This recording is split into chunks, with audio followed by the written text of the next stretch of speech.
local, breaking news. This is WYFF News 4 at 6 in high definition. New developments in the search for a man deputies were calling armed and dangerous. They found him, but they've also found a body and a burned-out car. But we're going to begin tonight with some breaking news. A high school assistant coach is in some trouble with the law. WYFF News 4's Mike McCormick joins us live from Spartanburg High School. Mike, she's been arrested? Yeah, that's right, Carolyn Michael, and she's also charged with DUI and child endangerment.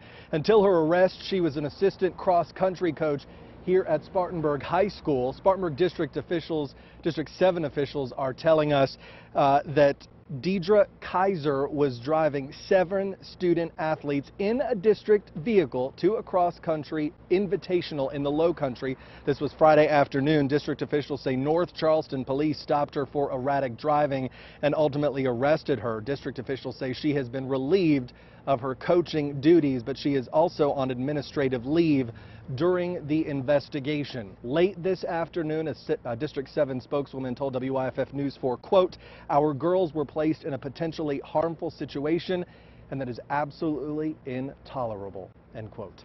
Mike McCormick, WYFF News 4, live tonight in Spartanburg. Mike, thank you. Now to Elbert County, where deputies are investigating a body found in the trunk of a burned-out car. WYFF News 4's Mandy Gaither joins us live and local from Elbert County tonight. Mandy.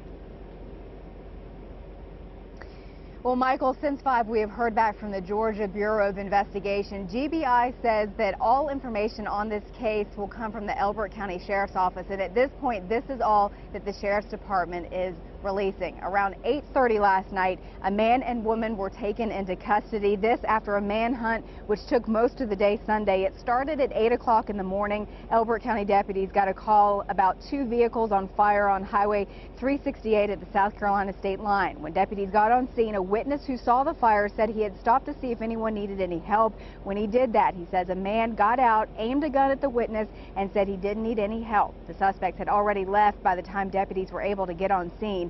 At 4:30 yesterday, a body was found in the trunk of one of those burnt vehicles, and at this time, the names of the suspects have not been released, and investigators are still trying to identify that victim. Elbert County Sheriff Melvin Andrews told me deputies at this time are interviewing everyone in this case. He declined my request for an interview, saying that he wanted his investigators to be able to finish those interviews and finish their investigation before he does an interview himself. Of course, this is a developing story. We're working to get more information for you, and as soon as we have it, we'll bring it to you online and here on the air. Mandy Gaither, WYFF News 4 live in Elbert County, Georgia. Mandy, thank you. The Highway Patrol is trying to determine if a mechanical failure caused a parked truck to roll backwards and crush a 3-month-old baby.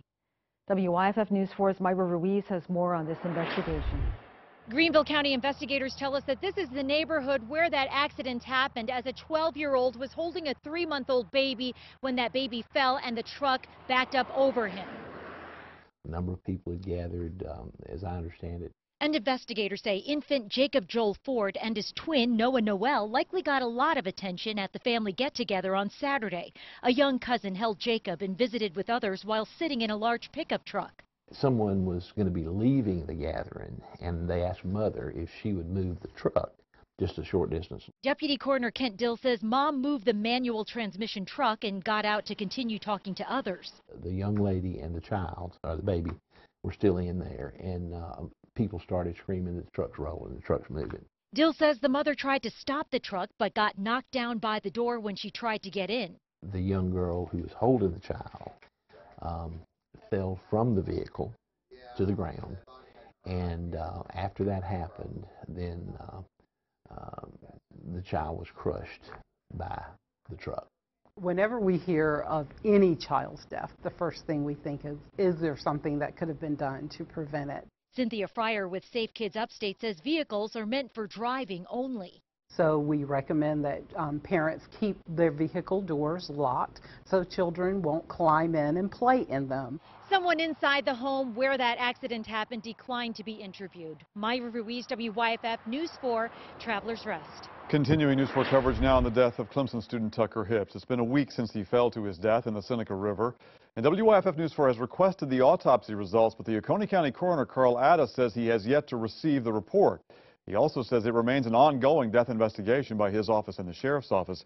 And he adds this, too. Addis says the state Supreme Court recently ruled autopsy reports don't have to be released to the media or the public. A Union County man has died after a teenager beat him in the head. Arrest warrants say 19-year-old Herman Farr beat 30-year-old Chad Whitlock Sunday morning on Blassingame Street. The warrant says a fight started inside a car and continued outside. Officers say when they arrived, they found Whitlock unconscious and several men running away.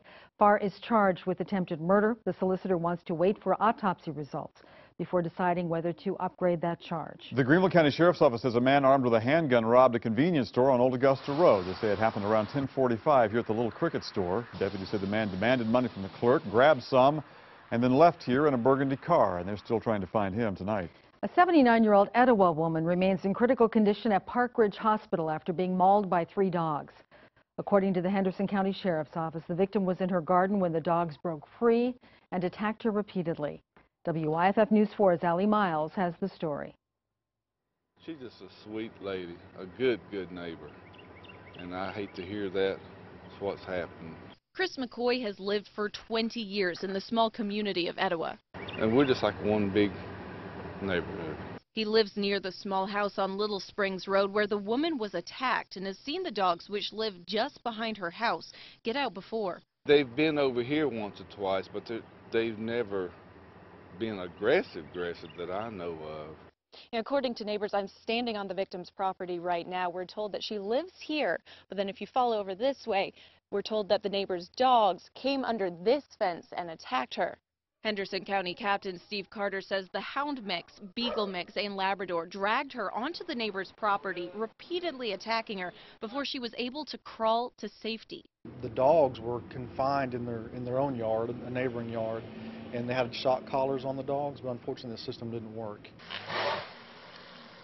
The dog's owners refused to comment, immediately driving off their property. No charges will be filed because the sheriff's office cannot prove criminal intent.